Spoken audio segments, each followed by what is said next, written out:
Nous faisons la connaissance de Mimorituka, un enfant qui a autant de personnalité qu'un sac de pierre. Il s'est habitué à une vie d'isolement en raison de son éducation traumatisante et de ses parents abusifs, et il essaie maintenant impulsivement de se fondre dans le décor et d'éviter les ennuis.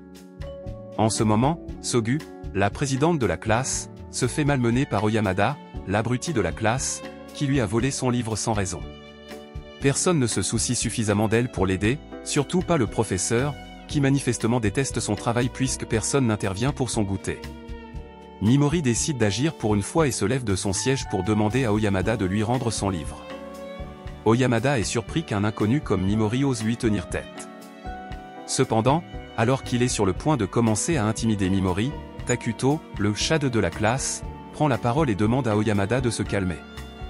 Oyamada tente d'attirer l'attention de Takuto en lui disant qu'il veut apprendre à Mimori sa place en tant que personnage de second plan, mais Takuto n'a pas l'intention de se laisser faire. Pour être clair, il ne se soucie pas du tout de Mimori ni de Sogu, d'ailleurs, mais il ne veut pas qu'Oyamada cause plus de problèmes parce que c'est ennuyeux à écouter. Oyamada n'aime pas ça, mais comme Takuto est l'alpha, il n'a pas d'autre choix que de l'écouter et de se calmer. Oyamada rend le livre de Sogu et retourne s'asseoir, mais comme il a besoin de se divertir, il commence à intimider le garçon en face de lui, Yasu. Le professeur prend finalement la parole et dit à Oyamada d'arrêter de s'en prendre à Yasu. Il s'en fiche un peu, mais si Oyamada malmène Yasu au point qu'il finisse par sauter d'un pont, il n'aura pas sa prime annuelle. Mais si Yasu veut sauter d'un pont après sa prime, le professeur n'y voit pas d'inconvénient tant qu'il fait un saut périlleux. Les choses se calment ensuite dans le bus, mais tous les élèves sont soudain transportés dans une pièce où ils sont accueillis par la déesse Vicious. Elle leur explique que son royaume alien convoque de courageux guerriers pour combattre le maléfique empereur démon. Chaque fois qu'il apparaît, la dernière apparition de l'empereur démoniaque remonte à 200 ans, et il a heureusement été vaincu par les vaillants efforts des héros précédents. Cependant, le grand empereur a été ressuscité une fois de plus, et Alien a donc convoqué les étudiants pour qu'ils deviennent les prochains héros du royaume d'Alien. Les élèves sont encore très troublés par tout ce qui s'est passé jusqu'à présent et pensent que tout cela est une farce ou qu'ils sont peut-être tous morts dans un accident de bus. Le professeur attire l'attention de tout le monde et leur dit qu'il n'est pas sûr de ce qui se passe non plus, mais que pour l'instant, ils devraient tous écouter Vicious. Vicious le remercie, pensant qu'il a compris ce qu'elle a dit, mais en réalité, il est juste aveuglé par Boba Fessu. À part Mimori, qui prend un moment pour évaluer la situation, ce bâtiment ne ressemble à rien de ce qu'il a déjà vu. Une déesse se tient devant lui, et il n'a pas l'impression d'être dans un rêve, donc il n'y a qu'une seule conclusion à faire, ils ont été convoqués dans un autre monde. Takuto précise que la déesse veut qu'il vainque ce soi-disant empereur démon, mais il veut savoir ce qui se passera s'il refuse de coopérer. La déesse leur dit qu'elle n'a malheureusement pas le pouvoir de les renvoyer chez eux s'ils ne veulent pas devenir les héros d'Alien, mais qu'il y a toujours un moyen pour eux de retourner sur Terre.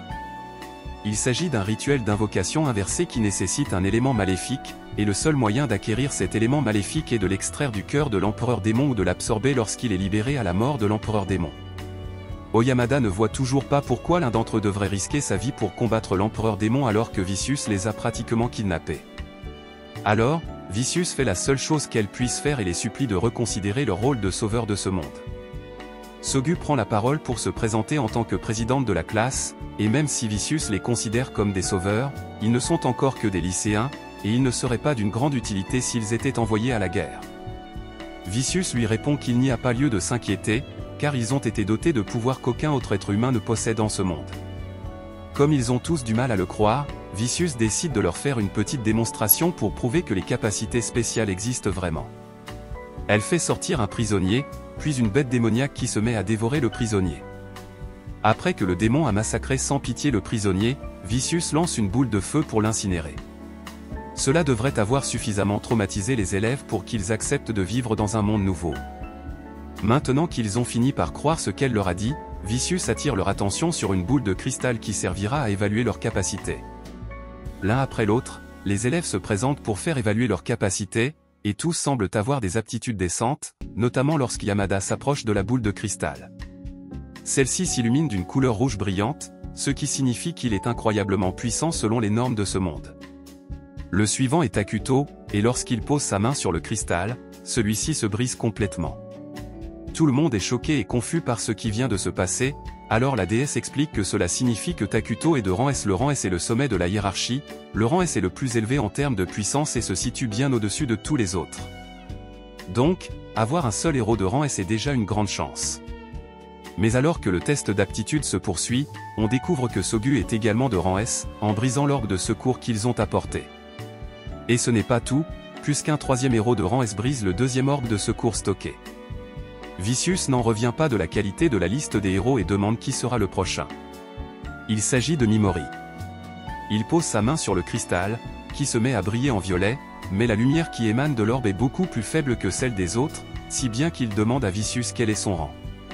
Il demande donc à Vicious quel est son rang, mais celle-ci l'ignore complètement et demande à la personne suivante de se présenter.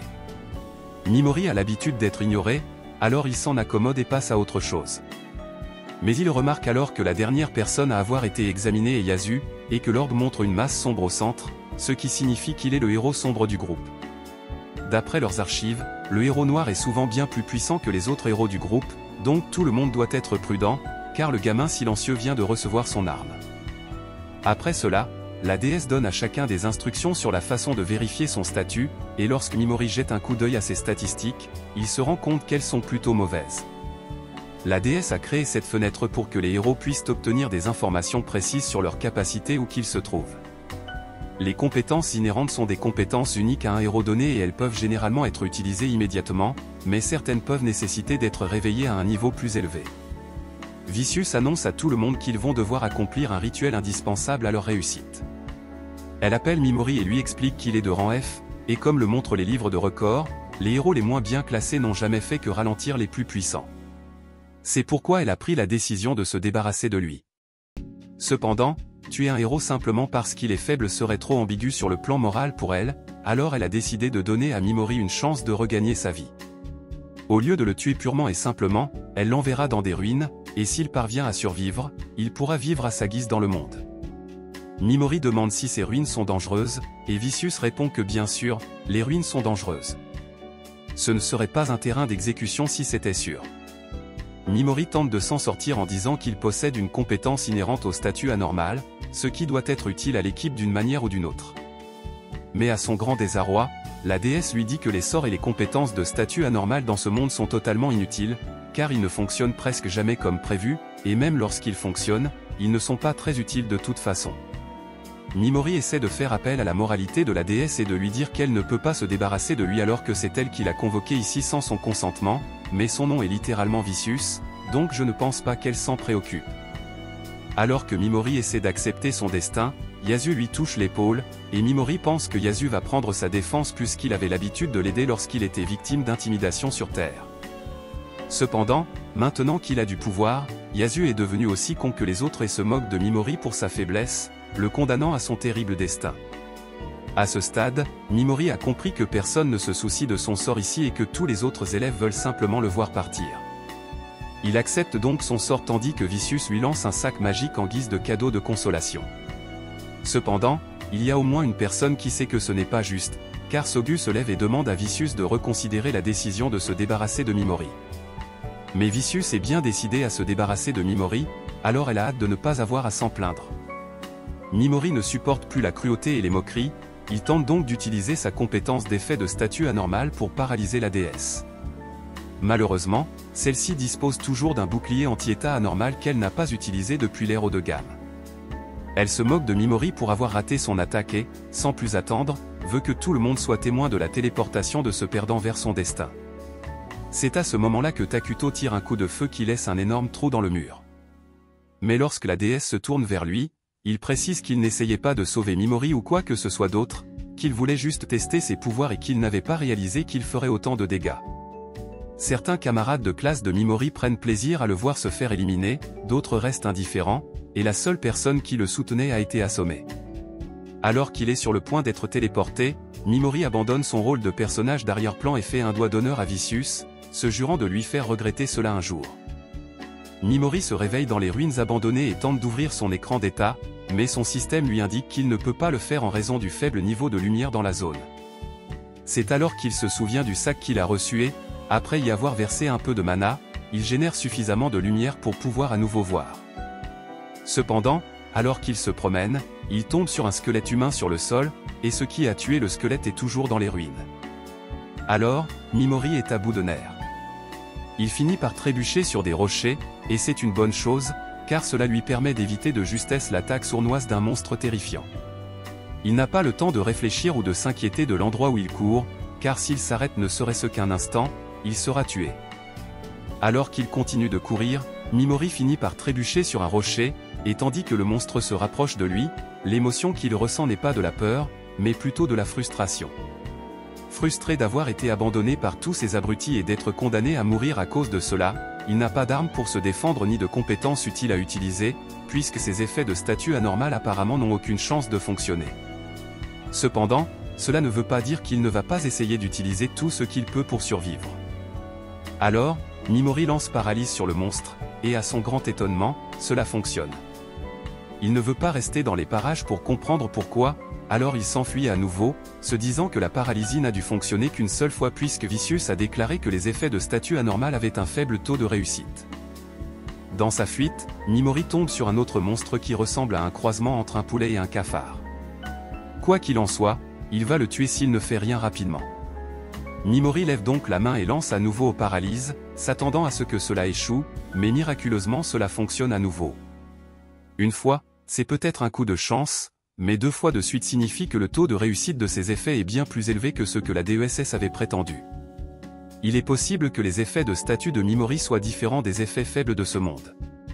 Mais même s'il peut se défendre avec ses sorts, cela ne lui servira à rien s'il n'a plus de mana pour les utiliser. Il ne lui reste qu'un point de mana qu'il utilise pour lancer le poison sur le monstre, et une fois qu'il l'a fait, le monstre commence à mourir lentement.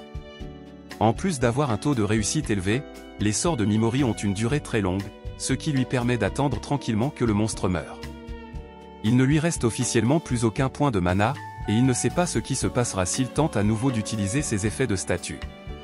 Cependant, il n'a pas beaucoup de temps pour récupérer, car le premier monstre l'a rattrapé. L'effet de paralysie qu'il a lancé plus tôt doit avoir disparu, mais même s'il n'a plus de mana, personne ne viendra le sauver. Alors, Mimori est prêt à se battre pour sa survie. Il tente à nouveau d'utiliser une paralyse sur le Minotaure, mais cette fois la compétence ne s'active pas, et Mimori doit sauter pour s'écarter. Le système l'informe qu'il n'a pas le droit de lancer plusieurs fois le même effet sur une même cible. Il imagine donc un nouveau plan et lance sommeil sur le Minotaure, qui s'écroule au sol inconscient. Une fois le monstre inconscient, Mimori lui applique également un poison. Il semble qu'il n'y ait pas de restriction sur l'empilement des effets, mais il n'a plus de mana, donc s'il continue à utiliser ses compétences, il finira par épuiser son endurance aussi, et il lui reste encore beaucoup de monstres à affronter. Mimori commence à lancer et paralyse et parvient finalement à arrêter tous les monstres, mais il est au bord de l'effondrement. Il n'a pas d'autre choix que de continuer à utiliser le paralyse jusqu'à ce que son corps n'en puisse plus. En peu de temps, il atteint sa limite et ne peut plus continuer. Il y a encore beaucoup de monstres autour de lui, mais il sait que s'il essaie d'utiliser sa compétence ne serait-ce qu'une fois de plus, cela pourrait signifier sa fin. Il n'a pas d'autre choix, mais heureusement, alors qu'il est sur le point d'utiliser les dernières réserves de son corps, la cocatrice qu'il a empoisonnée il y a quelque temps meurt soudainement. Le niveau de Mimori augmente alors jusqu'à atteindre le niveau 258, et son mana et son endurance sont reconstitués.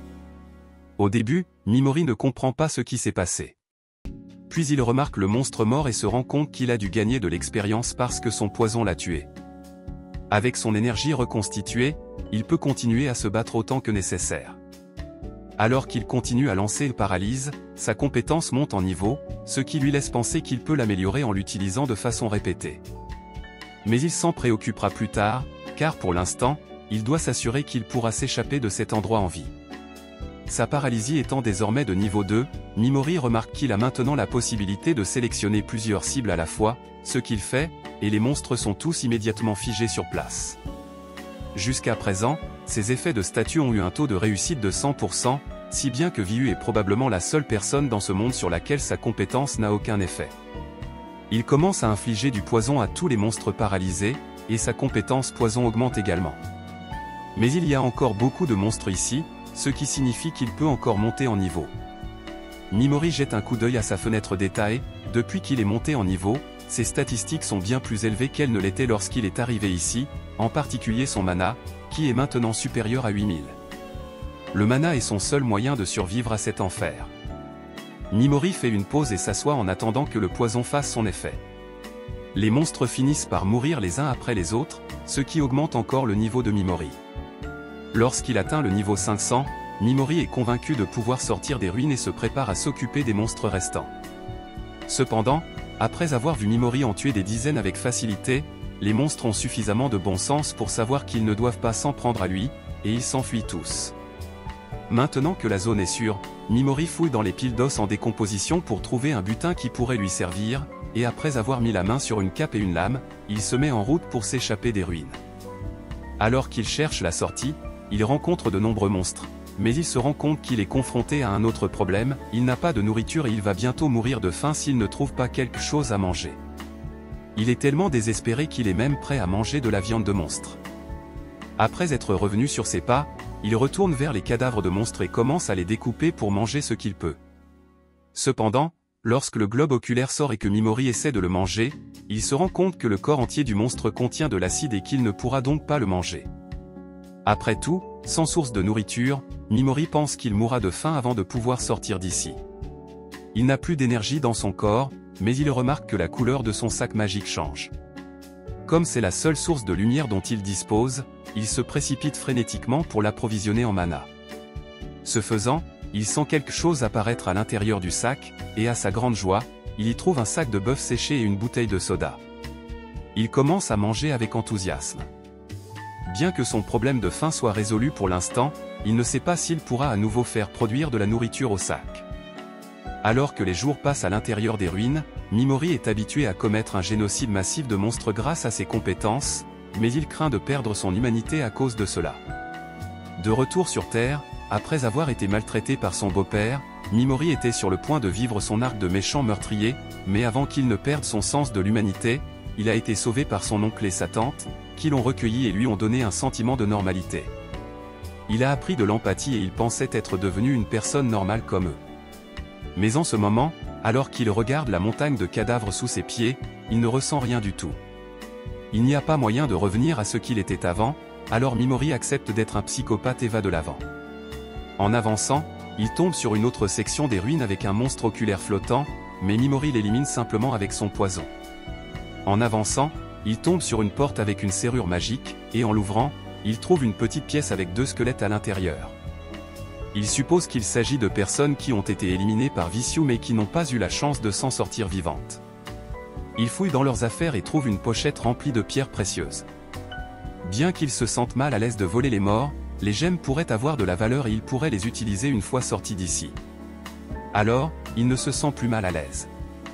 Il parcourt également les autres pièces à proximité et finit par en trouver une dont l'ouverture nécessite une grande quantité de mana.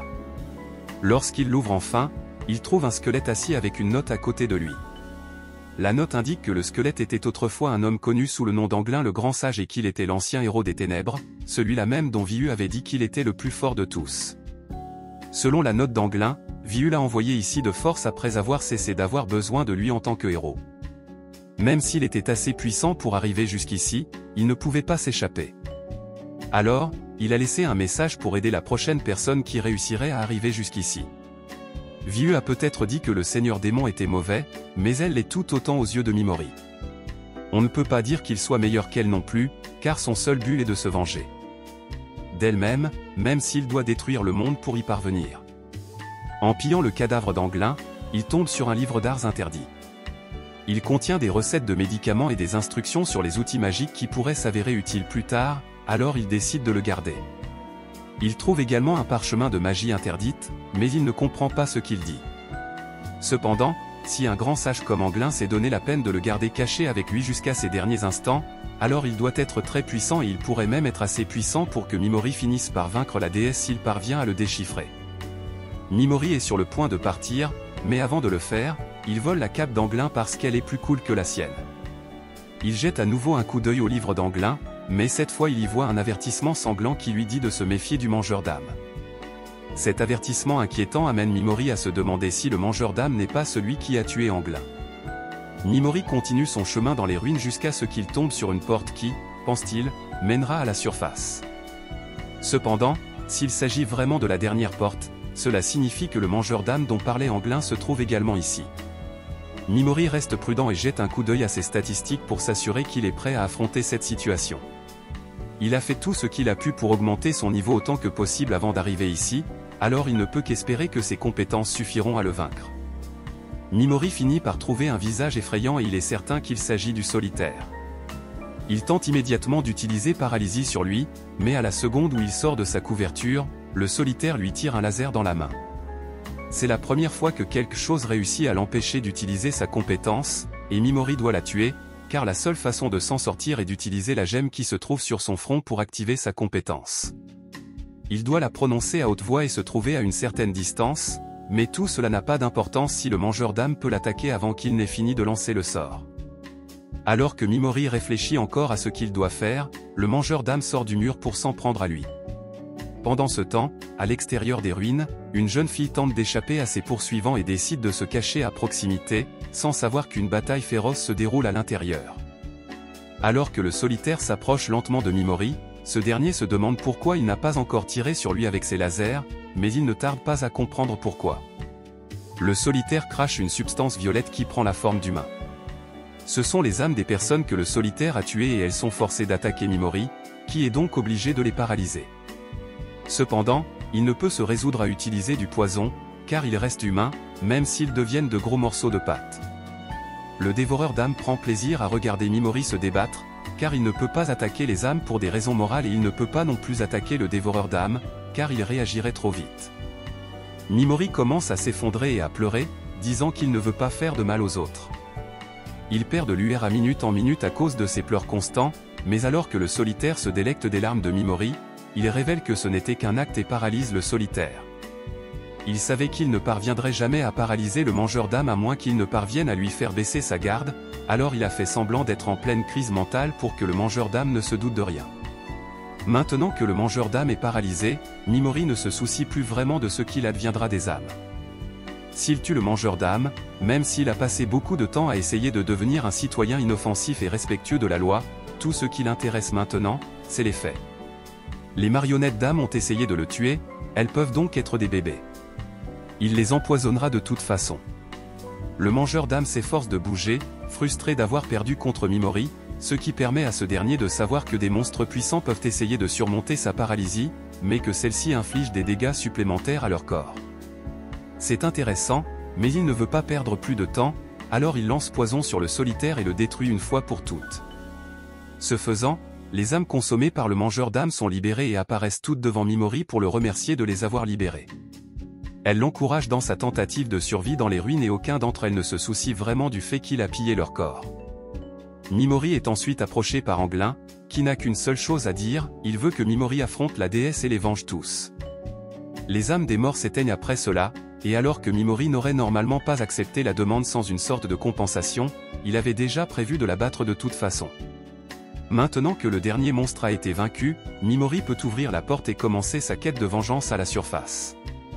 Pendant ce temps, les camarades de classe de Mimori sont tous occupés à chasser pour monter en niveau, tandis que Yamada poursuit un loup. Takuto anéantit facilement le monstre avec son Dragonic Burst, ce qui lui permet d'atteindre le niveau 18, et Yasu s'amuse comme un fou avec ses pouvoirs. De l'autre côté de la forêt, une jeune fille a du mal à accepter la situation. Tout à coup, elle est abordée par Asahi, qui prévient Kobato qu'elle ne peut pas s'absenter comme ça, sinon elle va se faire tuer. La raison pour laquelle Asahi est venue est qu'elle voulait discuter de quelque chose avec Kobato.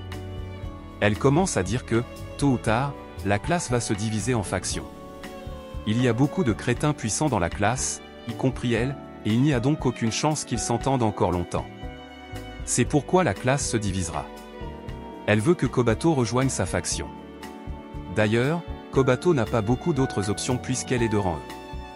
Il n'y a aucune chance qu'elle rejoigne le groupe de rang A de Takuto, alors qu'elle est de rang E. Les sœurs Takao ne font équipe qu'entre elles, et Sogu finira probablement par mourir d'ici peu. Kobato est choqué d'entendre cela, mais Asahi continue en disant que Kobato doit réfléchir longuement et sérieusement à son avenir, car elle risque de se retrouver sans endroit où aller. Asahi n'aura probablement pas besoin de son aide puisqu'elle est de rang B, mais il se trouve qu'elle est une petite adepte du pigeon et qu'elle aime particulièrement Kobato pour cette raison. Maintenant que Kobato est d'accord pour rejoindre le groupe, Asagi demande aux autres filles de ramener le monstre qu'elles ont capturé.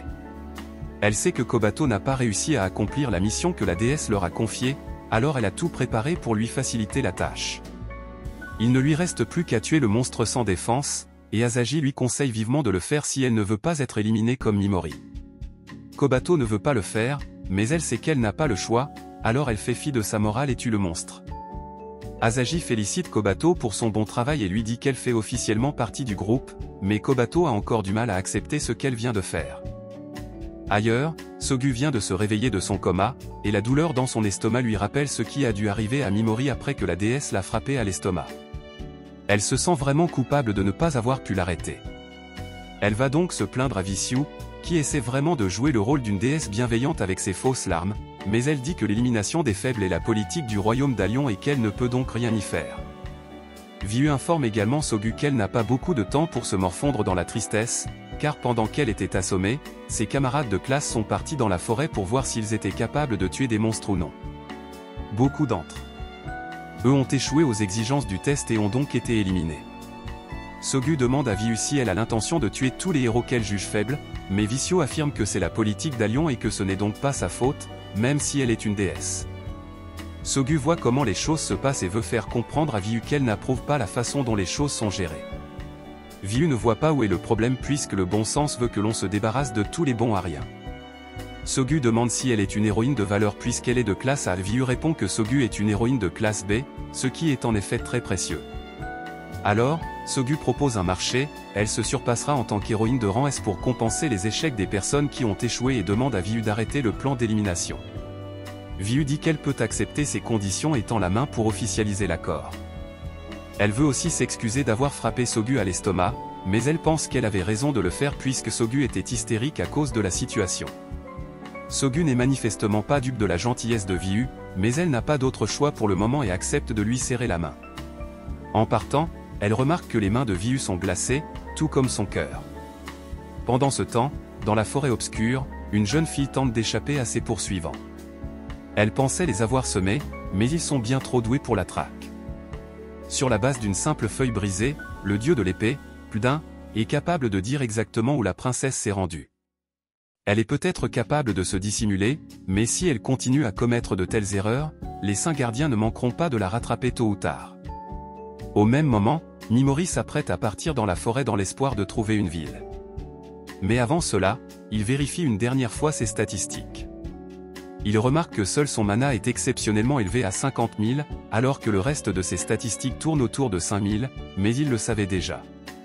Alors ce qu'il veut vraiment confirmer ce sont les nouvelles capacités qu'il a obtenues grâce à la montée en niveau de ses compétences. Il est désormais capable de dissiper la paralysie et le poison à volonté ou de les dissiper partiellement pour éviter de tuer sa cible immédiatement. Ce sera très utile pour obtenir des informations, et il décide de le tester sur le prochain monstre qu'il rencontrera. Pour l'instant, il va avoir besoin d'une lame, ou plus précisément de quelqu'un qui puisse faire office de tank et s'occuper des premières lignes à sa place. À ce moment-là, il entend un bruissement dans les buissons. Il va donc voir ce qui se passe et découvre une bande de limaces qui se ligue contre une seule limace plus petite. Il décide de rester là et de regarder le petit Slim traverser son arc de caractère d'intimidation. Une fois que le petit Slim apprend à se défendre, Mimori est satisfait. Il les paralyse tous et en profite pour tester la fonction de dissipation. Il dissipe d'abord la paralysie des Slims tyranniques pour les faire partir. Une fois qu'ils sont partis, il dit au plus petit Slim qu'il n'a pas à s'inquiéter puisqu'il n'a pas l'intention de le tuer. Il s'apprête à le laisser partir, mais avant cela, il tient à s'excuser de ne pas l'avoir aidé plus tôt. Il a apprécié de voir le petit gars se défendre, alors il dit au Slim qu'il a bien fait. Après l'avoir relâché, il repart. Le Slim ne sait pas vraiment quoi faire maintenant puisqu'il n'a plus d'amis Slim vers qui retourner, alors il décide de suivre Mimori. Mimori finit par s'apercevoir qu'il est suivi, mais cela ne le dérange pas car il a besoin de compagnie. Pendant ce temps, la princesse est épuisée par toutes les courses qu'elle a dû faire. Malgré la distance qu'elle a parcourue, elle peut encore sentir la présence des saints gardiens à proximité, qui doivent attendre qu'elle se fatigue pour la capturer. Mimori et le Slim se sont un peu rapprochés, si bien que le Slim s'est installé à l'arrière de la veste de Mimori pour monter la garde pendant qu'il jette un coup d'œil au livre de sorts. Après avoir feuilleté quelques pages, Mimori trouve l'art interdit qu'il cherchait, un art destiné à renforcer les monstres. il y a même des instructions sur la façon de renforcer les slimes en particulier, ce qui sera utile à Mimori, mais il comprend pourquoi il s'agit d'un art interdit, car ces objets pourraient causer beaucoup de chaos s'ils étaient entre de mauvaises mains. Avant de faire quoi que ce soit d'autre, Mimori parle au Slim et lui dit qu'il est en quête de vengeance, et que si le Slim n'est pas d'accord, c'est sa dernière chance de faire marche arrière. Le Slim dit qu'il veut rester aux côtés de Mimori, alors Mimori le nomme Pijimaru et se prépare à poursuivre son voyage. La princesse chevalier en fuite sans les gardiens sacrés se rapprocher d'elle alors qu'elle espère ne pas avoir à s'en servir. Elle est obligée d'activer son contrat spirituel, elle offre son sommeil en guise de paiement et se transforme même en Power Rangers. Mais lorsque les gardiens de la sainteté les rattrapent enfin, ils découvrent avec stupeur qu'ils se sont trompés de cible car Mimori n'est pas du tout leur objectif. Ils auraient pu l'ignorer, mais ils sont trop malhonnêtes pour faire une chose pareille. L'un d'eux dit à Mimori de laisser tomber tous ses objets de valeur pour qu'il n'ait pas à le tuer, mais l'autre dit qu'il va quand même tuer Mimori parce que ce sera amusant. Il parle aussi de faire d'autres choses horribles à son cadavre. Alors Mimori a déjà décidé que ces types devaient partir et s'enfermer très vite. Pendant que les salauds ne font pas attention, Mimori commence à s'éloigner lentement. Lorsque le groupe s'en aperçoit et pense qu'il essaie de s'échapper, Mimori essaie en fait de les mettre tous dans son champ de vision. Mimori joue bien le rôle d'un faible effrayé, mais lorsque Pleudin tente de le découper, il ne tarde pas à le paralyser ainsi que tous ses coéquipiers. Comme il a réussi, Mimori sait maintenant que ses effets de statut fonctionnent aussi sur les humains et que Vu est probablement la seule personne à être immunisée contre eux. Pour en revenir aux veilleurs sacrés, ces types n'étaient pas aussi intimidants que les monstres qu'ils avaient dû combattre dans les ruines, mais leurs intentions malveillantes étaient bien pires. Mimori n'a aucun problème à les tuer puisqu'ils ont essayé de le tuer en premier. Il lance son poison. Après la mort de tous les gardiens sacrés, Mimori passe un peu de temps à piller leurs cadavres. C'est alors que lui et Pijimaru sentent que quelqu'un se trouve à proximité. Pendant ce temps, la princesse se tient en position de combat depuis un moment déjà et elle vient de remarquer qu'elle ne sent plus la présence des saints gardiens dans la forêt.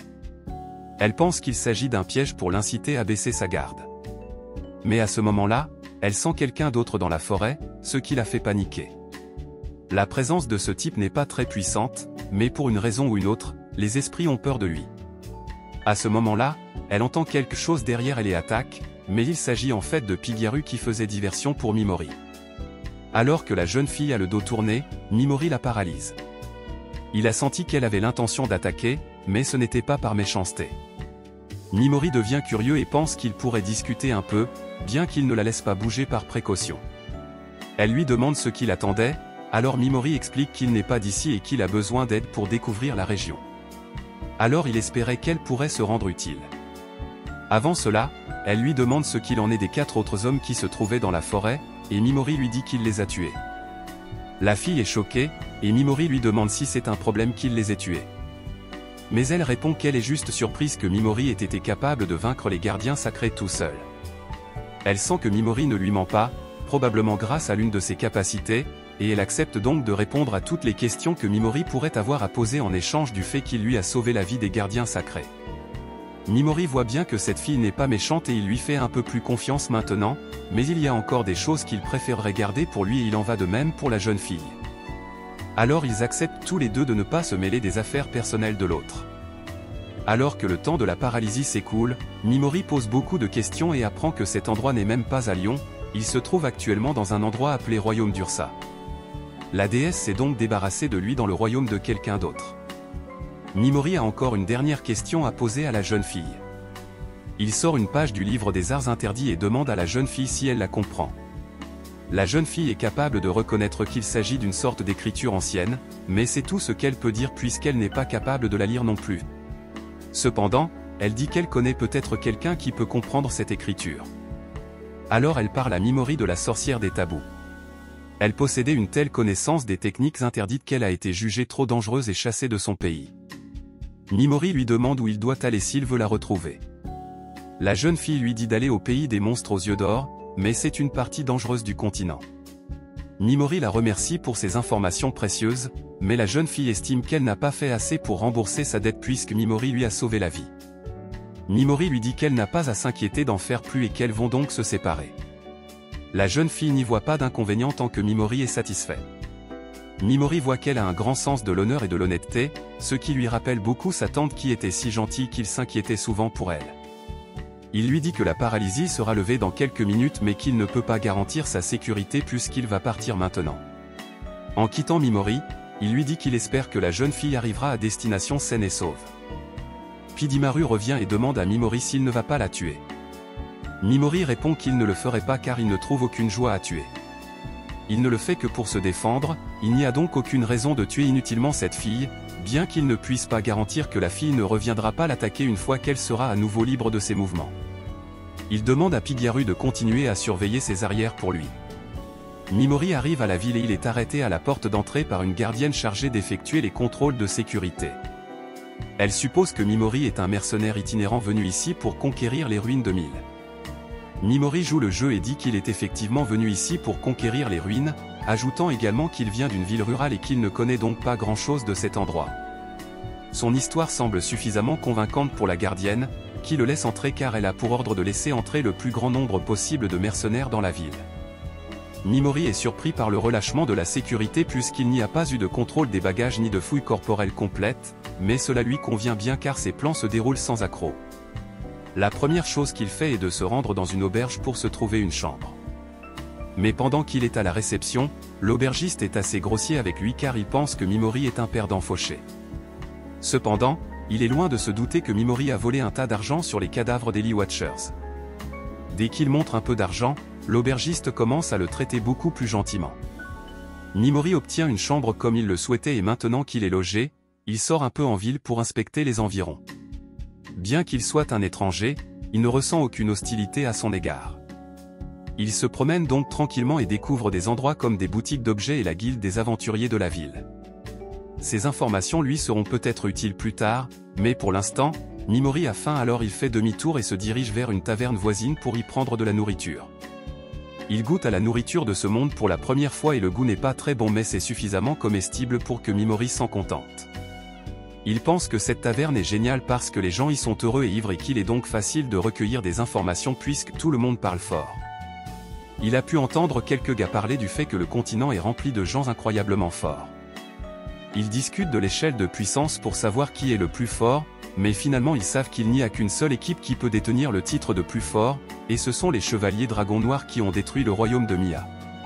Leurs 5 dragons suffisent à eux seuls à anéantir une armée, mais en plus ils ont le plus fort de l'humanité et le tueur de héros, alors il y a fort à parier qu'ils gagneraient tout affrontement direct. Après avoir recueilli une bonne quantité d'informations pour la nuit, Mimori ramène les restes de riz dans sa chambre pour nourrir Pigyaru. Pendant que ce dernier mange, il passe en revue ses plans pour l'avenir. Pour l'instant, sa priorité est de trouver quelqu'un qui sache lire la langue des parchemins de la magie interdite, et la seule personne capable de le faire est la sorcière des tabous. Une autre de ses priorités est de fabriquer la solution de renforcement des monstres afin d'améliorer les capacités de Pijimaru. Mais maintenant qu'il y pense, le noble de cette ville a rassemblé des mercenaires pour conquérir les ruines de Mille. L'un des ingrédients nécessaires à la solution de renforcement est l'os du soldat squelette, et il se trouve que les soldats squelettes se trouvent dans le donjon de Mille. Alors Mimori prévoit de s'y rendre dès le lendemain. Tous les mercenaires de la ville se réunissent pour écouter ce que le marquis Creed Arclay a à leur dire. Creed leur annonce qu'un nouvel étage a été découvert dans les ruines. Il les charge donc d'explorer cet étage et promet en guise de récompense que quiconque parviendra à acquérir le calice de l'œil de dragon qui se trouve dans les ruines recevra un prix de 300 pièces d'or. Il est également prêt à payer un bon prix pour tout autre trésor amené et les mercenaires sont libres d'utiliser les parties de monstres qu'ils trouveront comme bon leur semble. Mimori est ravi car cela signifie. Une fois qu'il aura acquis le calice, Mimori se rend compte que tous les mercenaires se mettent en ligne pour l'inscription. Alors qu'il attend, il remarque un homme agité à l'autre bout de la file. Cet homme parle constamment de la beauté exceptionnelle d'une des filles de la file, la décrivant comme une princesse ou une princesse chevalier du royaume détruit de Nia. Il révèle que quelques années auparavant, il avait essayé d'inviter cette princesse chevalier à sortir, mais elle avait refusé. Depuis, il a gravé son visage et sa voix dans sa mémoire pour se venger. Lorsque l'homme essaie de dévoiler le visage de la jeune fille, il est choqué de constater que ce n'est pas celui de la princesse Sarah Ashrin, mais celui d'une jeune fille qui se présente sous le nom de Mist Baloka. Bien qu'il ne puisse pas prouver quelle est la princesse, il jure de se venger de Mist et de toutes les belles femmes qui l'ont fait passer pour un idiot. Plus tard, Mimori a l'intention de faire quelques achats pour la mission. Alors qu'il marche, Mist l'aborde et lui demande s'il est là pour explorer le donjon. Mimori la reconnaît et compatit à son sort face à ceux qui essaient de révéler son identité. Mist explique qu'elle a déguisé son visage pour éviter les problèmes, mais Mimori lui conseille de rester prudente. Mimori demande à Mist de l'aider à négocier pour ne pas se faire escroquer. Il lui promet une compensation pour son aide. Mist accepte, car elle est pratiquement fauchée. En faisant du shopping ensemble, Mist réussit à faire économiser environ 3 pièces d'argent à Mimori, qu'il lui donne en guise de dédommagement. Mist est surprise de recevoir autant d'argent juste pour avoir fait du shopping, mais Mimori pense que c'est une juste récompense. Alors que Mist s'apprête à partir, elle s'effondre sur le sol. Mimori lui demande si elle va bien, et elle explique qu'elle est simplement fatiguée à cause d'un manque de sommeil. Mimori décide de se rendre dans les ruines pour chasser les squelettes. Dans les ruines, Mimori entend des mercenaires crier qu'il y a un petit démon bœuf en bas. Il suppose qu'il s'agit d'une version miniature des Minotaures qu'il a combattu auparavant. Mimori paralyse et empoisonne rapidement le démon bœuf, le trouvant beaucoup plus facile à poignarder que les démons précédents. Les mercenaires qui s'étaient enfuis reviennent avec des renforts, mais sont choqués de découvrir le démon bœuf mort. Mimori s'enfonce dans les ruines à la recherche de monstres plus puissants. Alors qu'il se promène, il surprend l'homme de tout à l'heure en train de parler à des mercenaires. Il demande à ces mercenaires d'attaquer Mist et de la faire souffrir parce qu'elle ne voulait pas sortir avec lui et lui a fait croire qu'il s'était trompé sur son identité. Les mercenaires acceptent de le faire pour l'argent. Mimori, étant sûr que ces types sont des ordures, décide de les affronter. Il les paralyse tous et leur inflige du poison, trouvant cela satisfaisant d'éliminer des individus aussi détestables. Après avoir terminé avec les mercenaires, Mimori reprend son exploration des ruines. Il fait une pause pour se reposer et remercie Pigyaru pour sa vigilance. Plus tard, il rencontre une équipe de mercenaires qui l'avertit des événements étranges dans les ruines. Les cadavres de monstres sont trouvés sans signes évidents d'attaque, tombés morts au milieu des ruines.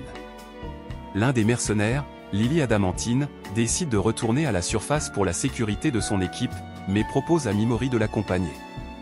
Mimori choisit de poursuivre l'exploration. En arrivant à la salle où se trouve le calice du dragon, Mimori trouve la statue de gargouille géante à côté, qu'il paralyse et poisonne pour la tuer. Il obtient officiellement le calice du dragon. Peu après, Mist arrive, déçue de ne pas avoir été la première.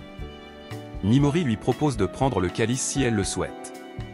Elle est surprise de recevoir un tel objet et demande ce qu'il veut en retour. Mimori dit qu'il n'a besoin de rien, mais Mist insiste pour ne pas accepter quelque chose d'aussi précieux gratuitement. Mimori lui dit de le prendre et de dormir un peu, ce qu'elle accepte. Mist propose de monter la garde pendant que Mimori explore plus loin. Ils s'accordent sur quelques conditions, ne pas poser trop de questions sur la vie personnelle de l'autre et Mimori n'est pas responsable de la sécurité de Mist si elle choisit de revenir seule. Mist montre ses compétences en tuant un monstre fleur géant. Elle explique à Mimori que les monstres aux yeux dorés contiennent de l'expérience, et que ces monstres sont les proies idéales pour les héros d'un autre monde. Les monstres avec des yeux dorés sont affectés par l'essence démoniaque du roi démon et deviennent violents. Mimori propose une pause pour que Mist puisse dormir, mais elle insiste pour garder Mimori. Finalement, Mimori la convainc de se reposer, et il l'endort pour qu'elle puisse récupérer.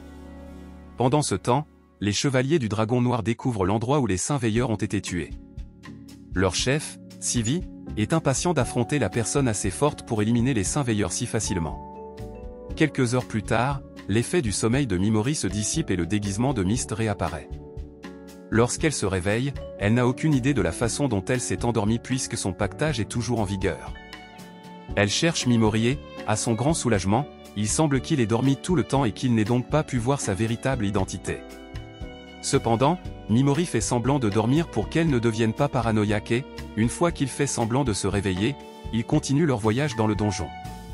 Ils arrivent bientôt dans une autre pièce, et alors qu'elle semble vide, Mimori entend un bruit inquiétant.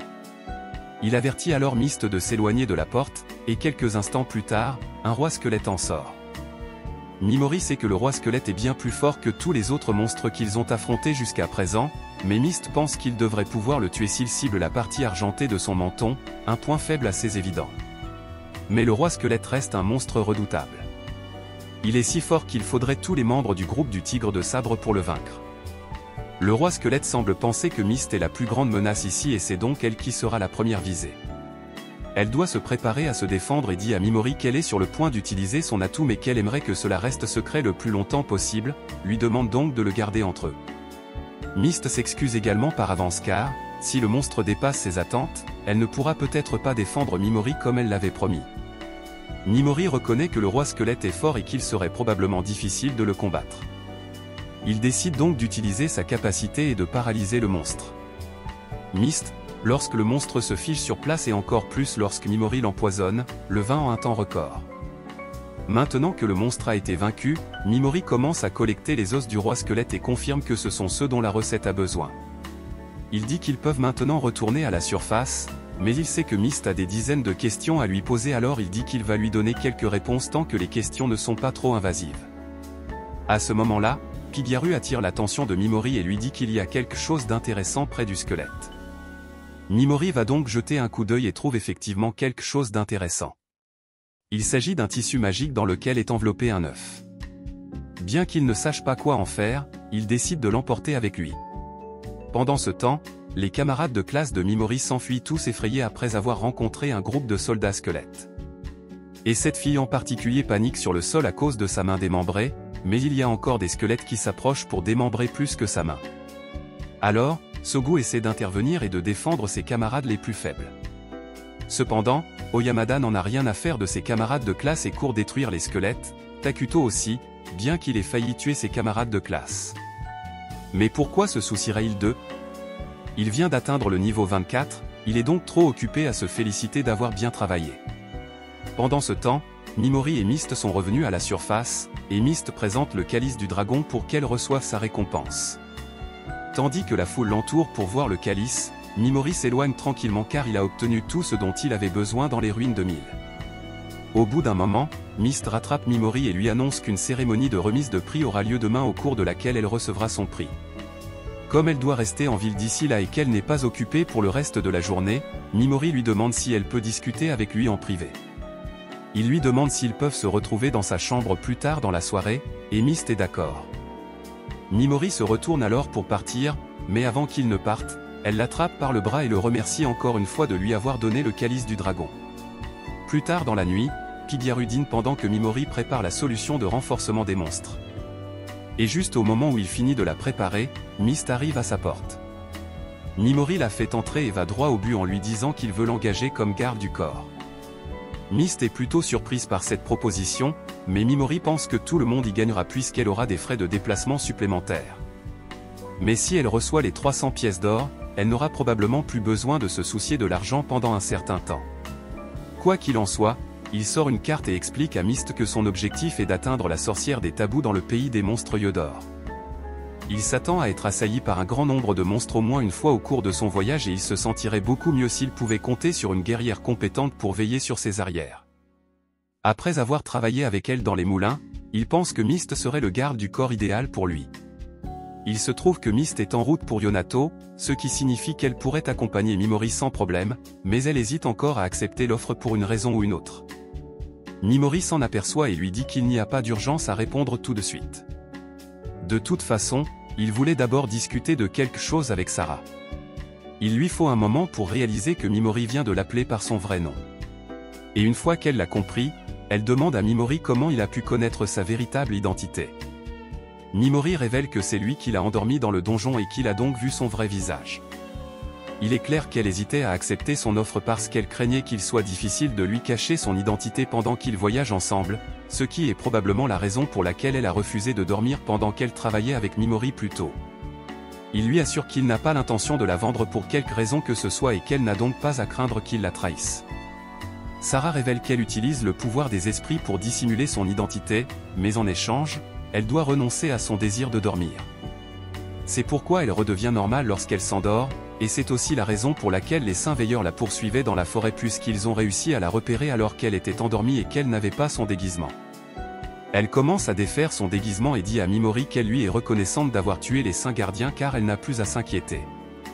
Mimori lui demande si le fait qu'elle ait enlevé son déguisement signifie qu'elle lui fait confiance maintenant, et Sarah confirme qu'elle pense qu'il est une personne digne de confiance. Elle accepte officiellement d'être le garde du corps de Mimori et les deux se serrent la main pour marquer leur nouveau partenariat. Mimori fouille dans son sac et en sort une gemme bleue qu'il donne à Sarah en guise de paiement. Mais Sarah est stupéfaite lorsqu'il la lui tend car il s'agit d'une authentique gemme du dragon bleu. Mimori ne comprend pas l'importance de cette gemme puisqu'il s'agit de l'une de celles qu'il a pillées dans les ruines abandonnées. Sarah lui explique alors que les gemmes de ce type sont incroyablement rares et qu'elles valent même bien plus que le calice du dragon. Mimori ne se soucie pas vraiment de la valeur de la gemme et dit à Sarah qu'elle peut quand même la garder. Sarah ne veut pas l'accepter parce qu'elle vaut beaucoup trop cher, mais Mimori en a un sac entier, alors il insiste pour qu'elle garde la gemme. Sarah finit par céder et accepte la pierre précieuse en guise de paiement. Mais avant qu'ils ne se séparent pour la journée, Mimori dit qu'ils devraient toujours s'appeler par leur pseudonyme pour protéger leurs identités lorsqu'ils sont en public. Sarah a accepté, comme ils vont travailler ensemble pendant un certain temps, elle pense qu'elle devrait informer Mimori de la raison pour laquelle elle est en fuite. Mimori lui répond qu'il n'a pas besoin de le savoir car il n'a aucun intérêt à fouiller inutilement dans son passé et qu'il ne veut pas non plus qu'elle se sente obligée de lui dire quoi que ce soit.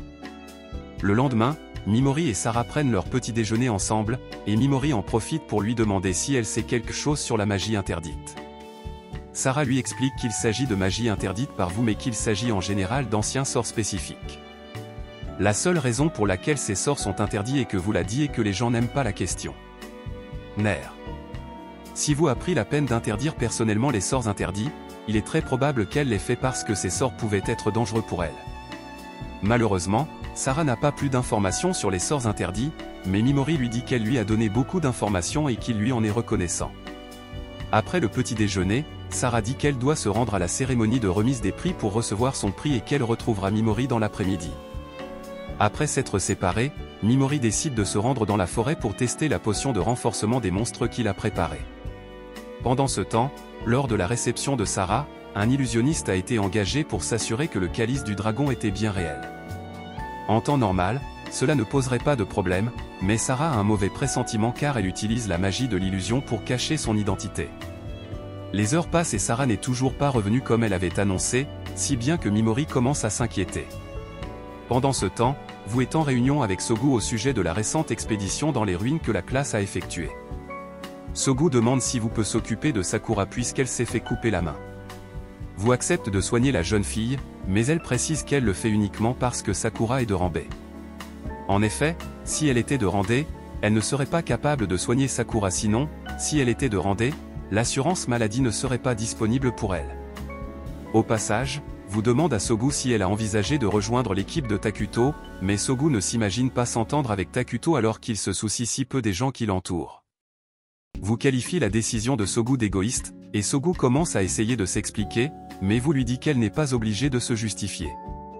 Vous lui répond qu'elle n'est pas obligée de se justifier, mais qu'elle veut savoir si Sogu est toujours déterminée à sauver ce monde puisqu'elle ne fait pas autant d'efforts qu'un aventurier de Ran. Sogu affirme qu'elle est toujours déterminée à sauver ce monde. Sogu affirme qu'elle remplit son devoir de ranesse à sa façon, et vous accepte donc de la laisser faire ce qu'elle veut. Cependant, elle ajoute que Sogu sera chargé de s'occuper de ceux qui n'ont pas réussi les épreuves. Vous veut que Sogu entraîne les héros, mais Sogu n'est pas d'accord avec cette idée car le contrat initial prévoyait qu'elle se battrait au nom des plus faibles.